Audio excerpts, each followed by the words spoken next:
ineza yawe, urukundo rwawe, imbabazi zawe ntibirondoreka. Haleluya, Yesu Kristo nashimwe cyane. Ndabasuhuje bene data muri iki gitondo, tubyutse duhereje Imana icyubahiro, Imana itabura uko ibigenza, Imana ishobora byose, Imana y'inyembabazi, Imana yuzuye urukundo. Yesu Kristo nashimwe. Iki gitondo duhereje Imana icyubahiro, izinze ijoro rizinguye amanywa. Imana nishimwe, irabyongeye, irabikoze, irabigukoreye, nanjye irabinkoreye. Iduhaye umugisha, iduhaye gifuti, tubyutse duhumeka umwuka w'abazima. Imana ishimwe cyane. Ndagusuhuje wowe uri hano mu gihugu cy'u Rwanda, abari hanze ku migabane itandukanye. Yesu Kristo ashimwe, Imana ibanezeze, Imana ibaha umugisha. Muri iki gitondo cya Nibature muri kumwe na Bishop Leonira, umushumba w'itorero Elayono Mountain Church mu Rwanda. Tubyutse dushima Imana yacu, dushimiye Imana itabura uko ibigenza. Ndakubwiye ngo ushime Imana, wowe urwaye yihereza icyubahiro, kuko ni Imana ivura abarwayi, ni Imana isobanura uburwayi. Hereza Imana icyubahiro, niyo yonyine ikoresha imbaraga zayo, igakoresha amaraso yayo, ikavura neza, ikavana mikorobe mu mubiri, ikavura neza, igarema ubundi buzima buzima. Hereza Imana icyubahiro, wowe umaze igihe mu ntambara, mu kigeragezo. Ni Imana ihishyiraho akadomo ka nyuma ku kibazo, ikakuzuza amashimwe, nawe ukajya utanga ubuhamya bw'amateka wanyuzemo. Hereza Imana icyubahiro, hereza Imana icyubahiro muri iki gitondo. Banza Imana mu bucuruzi bwawe ugiyemo, Imana ihabe, ihakubere. Banza Imana mu kazi kawe, ihabe, Imana ibane nawe. Ubanza Imana mu byo ugiyemo byose muri iki gitondo. Haleluya, Imana nishimwe, Imana ihabwa icyubahiro. Nyemerera mwene data, wowe tufatanya buri gitondo gusenga muri uyu mwanya wa Nibature, wongere utekereze ku by'Imana yakoze, bigutere kongera kugira umutima wo kumva unejejwe no gutindana n'Imana. Mu gitondo numva inyoni ziririmba, zihimbaza izina ryawe Mwami, nanjye ndaririmba kugira neza kwawe, ineza yawe ntirondore. Iki cyumweru twihaye teme ivuga ngo gutindana n'Imana. Gutindana n'Imana bene data birimo inyungu zitandukanye.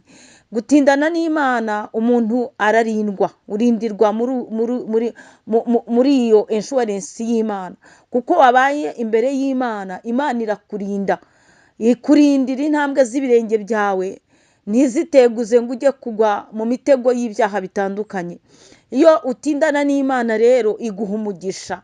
Iyo utindanye n'Imana wibukwa vuba.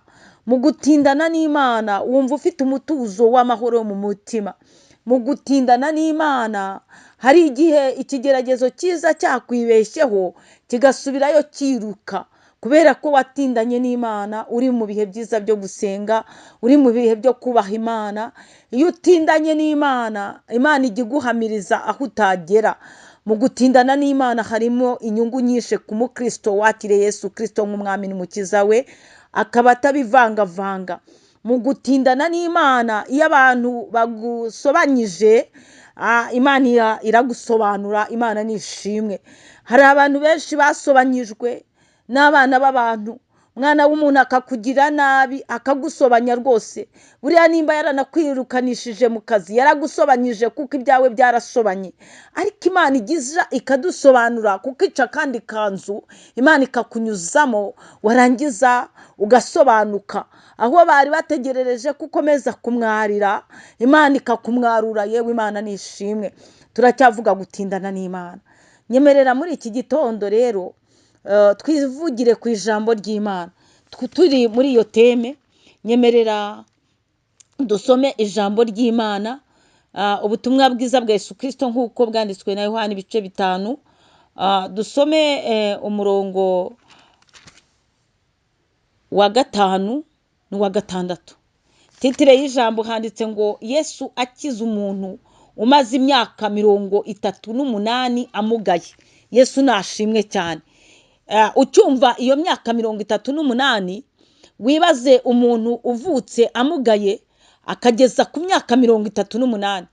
Ni ikigeragezo cy'igihe kirekire, ni ikigeragezo kigenda kimeraho ibindi bigeragezo, akaba yikoreye ikigeragezo gifite ibigeragezo by'ibihekane. Imana rero idusange itugirire neza. Birashoboka yuko nawe umaze igihe runaka, sinzi igihe umaze mu kigeragezo cyawe, ariko ndahamya neza yuko utaramara imyaka 38. Kandi nimba waba unayimaze, wenda uri muri ubwo buzima, ndahamya yuko nimba warakire Yesu Kristo nk'umwami n'umukiza wawe, wagiye ubona inyorosho za Yesu Kristo, Imana yagiye gushyiriramo imiyaga. Rero nimba utarakira Kristo kandi ukaba umaze igihe kirekire mu kigeragezo, unyemerere wakire Yesu Kristo nk'umwami n'umukiza wawe, kubera yuko ubumvise yuko umuntu wari umaze imyaka 38 amugaye, Yesu ntiyitaye ku gihe kirekire ikigeragezo akimaranye, ariko yaraje aramukiza. Imana ishimwe. Tukivuga gutindana n'Imana rero, iyo watindanye n'Imana ikubashisha no gutegereza ineza yayo. Iyo watindanye n'Imana ikubashisha gutegereza umunsi wawe wo gutabarirwaho. Imana nishimwe. Iyo watindanye n'Imana ntubivangavange, ariko iyo ubivangavanze ushiduka n'igihe wamaze utegerereje kigupfiriye ubusa. Imana idusange. Dusome umurongo wa 5. Hariho umuntu wari ufite indwara ayimaranye imyaka 38. Yesu amubonye aryamye, amenya yuko amaze igihe kirekire arwaye. Imana ishimwe cyane. Uyu muntu yari amaze ngo igihe kirekire rwose arwaye.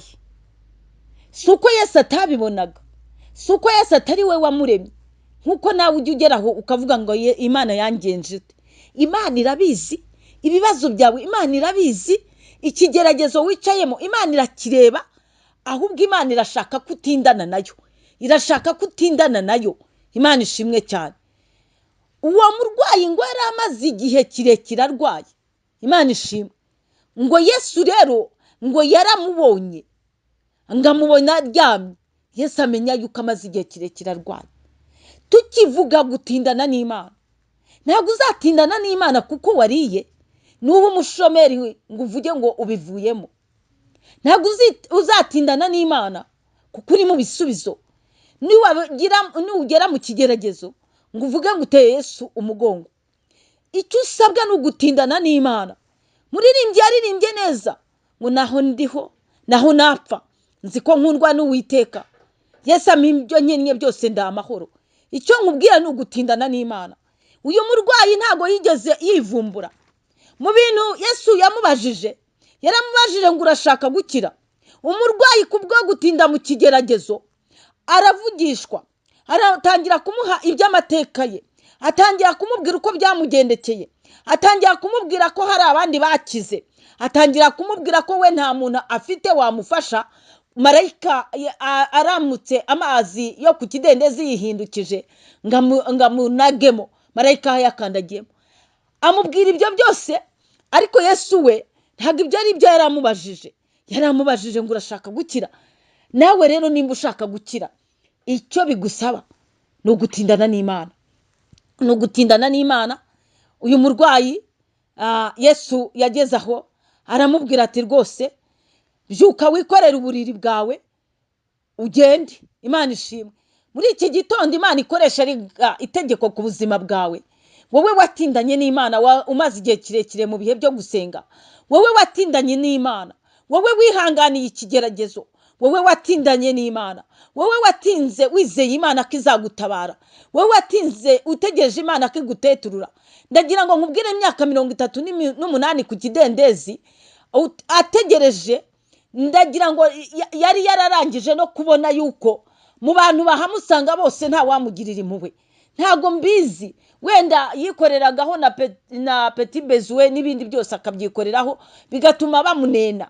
Ariko naho waba waratawe waribagiranye, naho waba ufite inenge runaka, Yesu yahageze rata akoresha itegeko ngo yarahageze aravuga ngo wowe rero byuka. Reka Yesu abyutse imibereho yawe, reka Yesu abyutse ibyawe byasinziriye muri wowe, reka Yesu abyutse umugisha wawe. Umugisha uyu murwayi yari ategereje nuko yabyuka akabasha guhagarara akema nawe akagenda. Reka ibyawe byari byarabaye bloke, Yesu abibyutse kandi byemere bimuvinge neza. Yesu aravuga ngo byuka wikorere uburiri bwawe wigendere ugende. Nawe uyu munsi muri iki gitondo ibyo umaze iminsi utegereje, ubuzima bwawe bwari bwaranze, Yesu nakoresha itegeko kandi nawe ugitegereje, ndakwinginze ngo ukomeze wizere Imana, wizere Imana, wizere Imana, wizere Imana, nicyo kigukwiriye. Imana ibaha umugisha, Imana ibanezeze, muhaye muronke. Shalom shalom. ineza yawe